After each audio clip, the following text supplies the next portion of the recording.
It's beer o'clock on Real Ale Craft Beer, and there's a new Speckled Hen beer out. Not old Speckled Hen, that was the original beer. But like some of these regional breweries now, they have a flagship product, a product which they sell quite well, and then they kind of make different variations of it.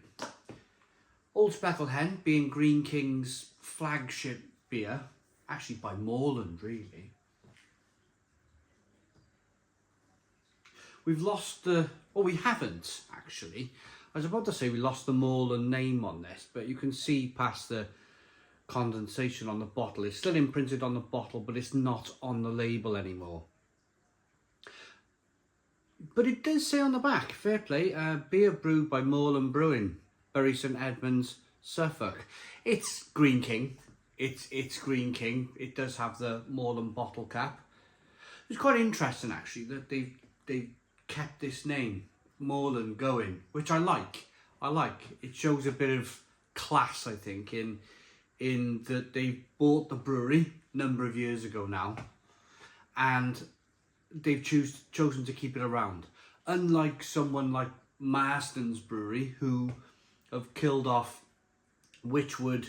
You don't see the Wychwood name anymore. You don't really see the kind of the sort of the banks. You don't see so much anymore. It's all centered around Carlsberg Marston's these days, and just the branding. So it would be called Hobgoblin beer these days, rather than Wychwood Hobgoblin, because it's all owned by Carlsberg Marston's. Long story short with this one, here's the beer. It's called Old Dandy Hen. It's a citrusy IPA at 3.4% ABV. And this, it was about £1.20 max for a 3.4% beer. In this day and age, it's not bad at all for the money, for the price. It looks like a golden liquid because we've got a clear glass bottle. Let's get it out into a glass and see what we get. Ooh. Throwing beer everywhere. Right.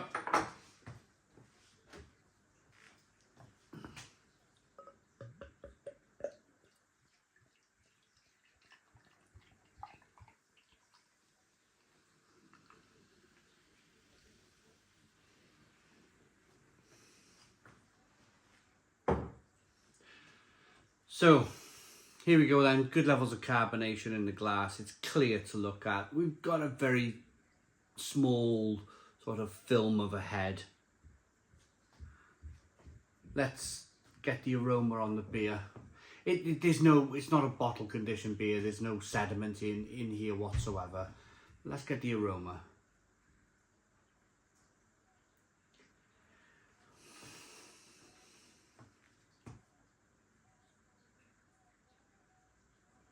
You get that malty, biscuity sort of, then syrupy.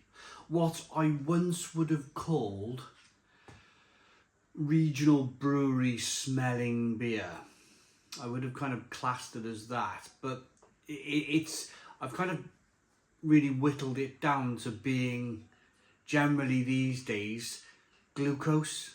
A lot of the regional breweries, they add glucose to their beers because it's cheaper.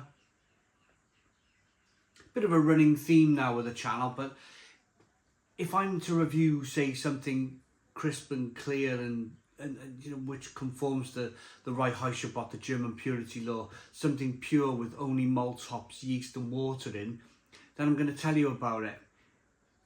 I'm going to tell you the same thing here though. If a brewery chooses to use a cheaper ingredient, that's probably likely to give you a headache.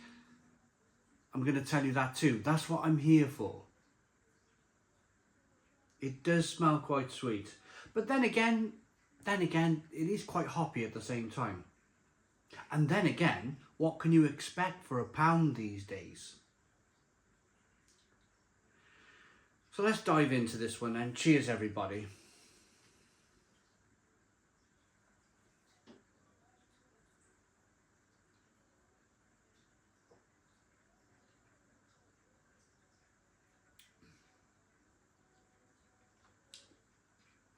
to be fair to it, it's quite a hoppy number. They've added a fair few hops to the beer. It's a sort of a zesty, almost like they put quite a bit of sort of, there's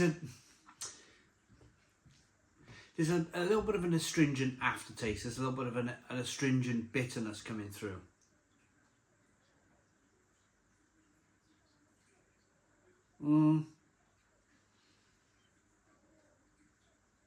It's quite aggressively carbonated.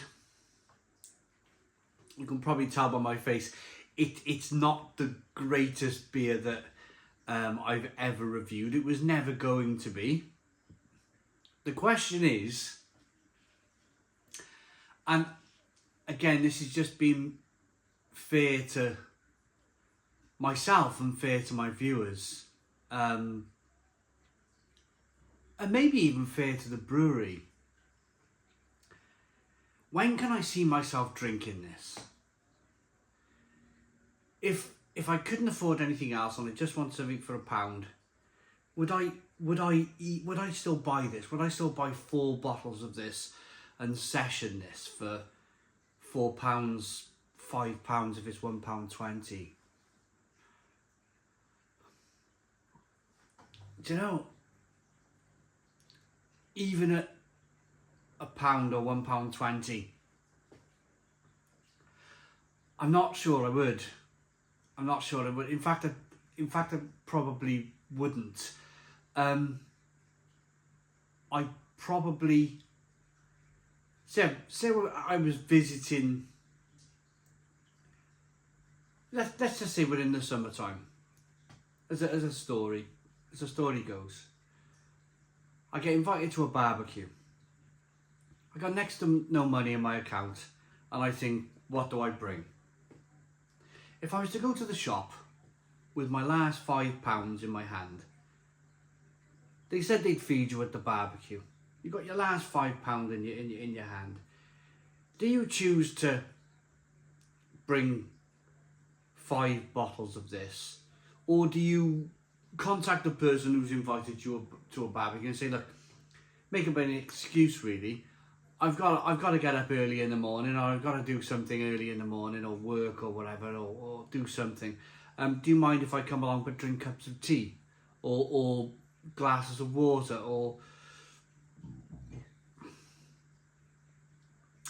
well, you've just got to look at it, haven't you? For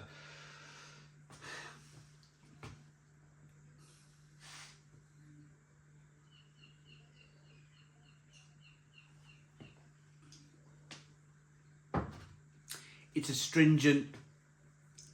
It started off me saying it was quite hoppy, but then it turned out to just be a bit of an astringent mess on the back end. It's very difficult to get rid of that kind of sort of fairy washing up liquid, lemon washing up liquid flavour now that's in my mouth. It's probably packed full of glucose too.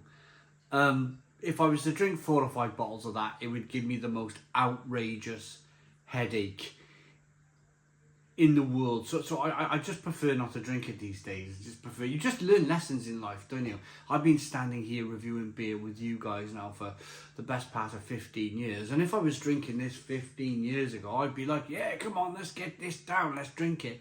You know, it may not be the best beer in the world, but let's drink it. And now I'm kind of a little bit more cautious, and I'm a little bit more like, no, I'd rather not have the headache.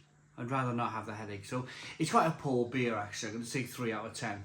3 out of 10 from Real Ale Craft Beer. Please put your comments in the comments box. Subscribe to our daily beer and food reviews. Give us a big fat thumbs up. Boom. Cheers.